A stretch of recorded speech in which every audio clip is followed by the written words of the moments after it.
بسم اللہ الرحمن الرحیم۔ نوید ہر سال عمرہ ادا کرنے کے لیے اپنی ماں کے ساتھ خانہ کعبہ آتا۔ ماں خانہ کعبہ کے سامنے سے دعا دیتی، یا اللہ میرے بیٹے کی طرح ہر ماں کا بیٹا اس کا فرما بردار ہو۔ جو بیٹا اپنی ماں کا گستاخ ہو اسے میرے بیٹے کی طرح ہدایت دے۔ نوید کی ماں جب بھی بیت اللہ میں ہوتی اس کی زبان سے یہ الفاظ ہمیشہ ادا ہوتے۔ ایک دن ان کے ساتھ عمرے پر آئے ہوئے ایک آدمی نے پوچھا، بھائی آپ کی ماں کی زبان سے ہمیشہ یہی الفاظ ادا ہوتے ہیں، اس کی کیا وجہ ہے؟ اس آدمی نے اصرار کرنا شروع کر دیا۔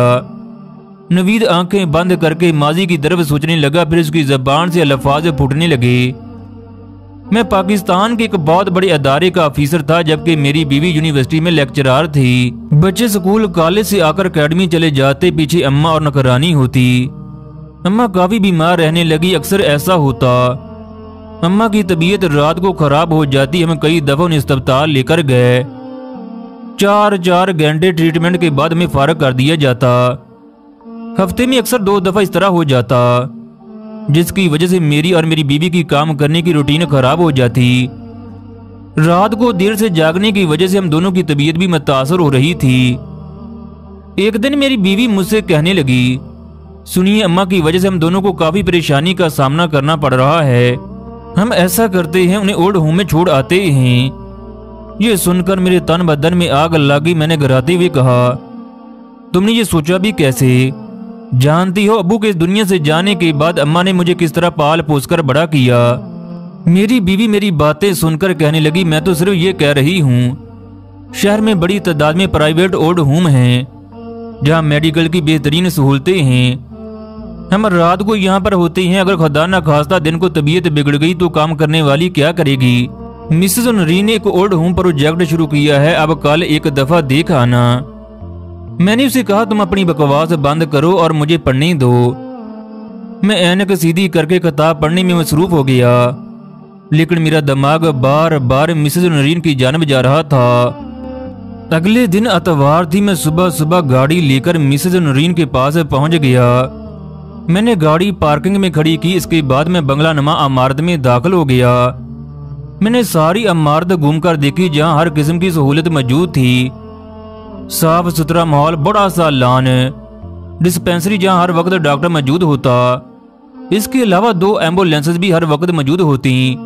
جب میں نے مسز نورین سے اس کی فیس پوچھی تو انہوں نے مہینے کے 1 لاکھ روپے کہے۔ مجھے ماں کے آرام کے لیے یہ فیس مناسب لگی۔ اب اماں سے پوچھنا باقی رہ گیا۔ رات کو میں اماں کے کمرے میں داخل ہوا تو اماں بڑے بڑے لفظوں والا قرآن پڑھ رہی تھی۔ میں ان کے کمرے میں داخل ہوا، اماں نے سر اٹھا کر اوپر دیکھا اور مسکرائیں۔ میں اماں کے پہلو میں آ کر بیٹھ گیا اور حال و حوال پوچھنے لگا۔ میں چپ چاپ بیٹھا تھا کہ بات کس طرح شروع کروں۔ میری ماں نے میری مشکل آسان کر دی، کہنے لگی، لگتا ہے بیٹا تم پریشان ہو۔ میں نے کہا، جی میں آپ کی وجہ سے پریشان ہوں۔ اب آپ کی طبیعت کیسی ہے؟ انہوں نے کہا، ٹھیک ٹھاک۔ مجھے کیا ہونا ہے؟ یہ کم وقت بلڈ پریشر اوپر نیچے ہوتا رہتا ہے۔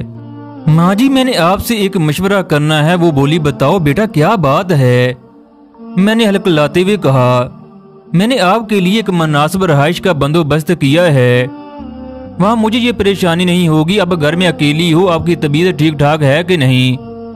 وہاں 24 گھنٹے ڈاکٹر موجود ہوتا ہے۔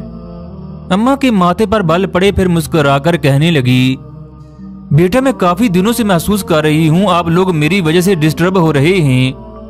جیسے میرا لال خوش ویسے ہی میں خوش۔ اماں نے مسکراتے ہوئے میرا چہرہ چوما۔ میں کمرے سے باہر نکل آیا۔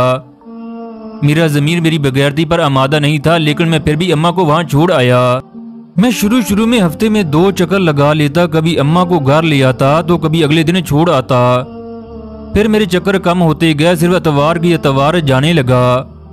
پھر کچھ عرصہ کے بعد عادی ہی ہوگی، میں کاروبار کے سلسلے میں بیرونی ملک چلا گیا۔ میں حالات کی گردش میں اماں کو بھول گیا۔ ایک دن میں نے صبح کاروبار کے سلسلے میں ایک آدمی سے ملنے جانا تھا۔ ناشتہ کیا، گاڑی میں آ بیٹھا، بھی سلف کو ہاتھ ہی لگایا تھا۔ میرا بیٹا دروازہ کھول کر میرے ساتھ بیٹھ گیا۔ کہنے لگا، بابا اب میں گاڑی چلانا مکمل سیکھ چکا ہوں۔ میں نے کہا، اچھا واہ، میرا بیٹا بڑا ہو گیا۔ کہنے لگا بابا آپ ہمیشہ میں سکول چھوڑ کر آتے ہیں، اب میں آپ کو چھوڑ کر آؤں گا۔ میں نے پوچھا کہاں چھوڑنے کا ارادہ ہے اپنے بابا کو؟ کہنے لگا اولڈ سینٹر پر۔ اس نے جب یہ لفظ بولے میں سکتے میں آ گیا، میرے چہرے کی مسکراہٹ غائب ہو گئی۔ وہ بولتا جا رہا تھا جبکہ میں اپنی جگہ ساکن بیٹھا تھا۔ میرے بیٹے کے جملے میں میرا مستقبل چھپا تھا، میری وہ فصل تھی جو میں نے ابھی کاٹنی تھی۔ میری آنکھوں سے آنسو جاری تھے، میں اپنی حرکت پر ماں سے شرمندہ تھا۔ میں نے اپنے بیٹے کو ڈانٹ کر گاڑی سے نکالا اور تیزی سے گاڑی چلاتا ہوا اولڈ ہوم میں چلا گیا۔ اولڈ ہوم میں پہنچا تو دوسری بجلی گری۔ اماں ہارٹ اٹیک کی وجہ سے اسپتال میں تھی۔ مجھے لگ رہا تھا کہ میری توبہ کے دروازے بند ہو گئے۔ میں ساری رات اماں کے لیے دعا کرتا رہا کہ یا اللہ میری ماں کو بچا لے، ورنہ میں اپنے آپ کو کبھی معاف نہیں کروں گا۔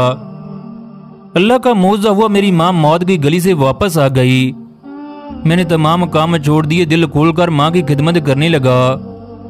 میں ماں کو گھر واپس لے آیا، میں اپنی ماں کے ساتھ زیادہ سے زیادہ وقت گزارنے لگا۔ تب سے لے کر آج تک میں نے اپنی ماں کی خوب خدمت کی۔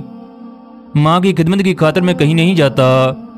ہم ہر سال عمرہ ادا کرنے کے لیے جگہ آتے ہیں۔ نوید کی باتیں سن کر اس نوجوان کی آنکھوں میں آنسو آ گئے، یہاں تک اس کی ہچکی بند گئی۔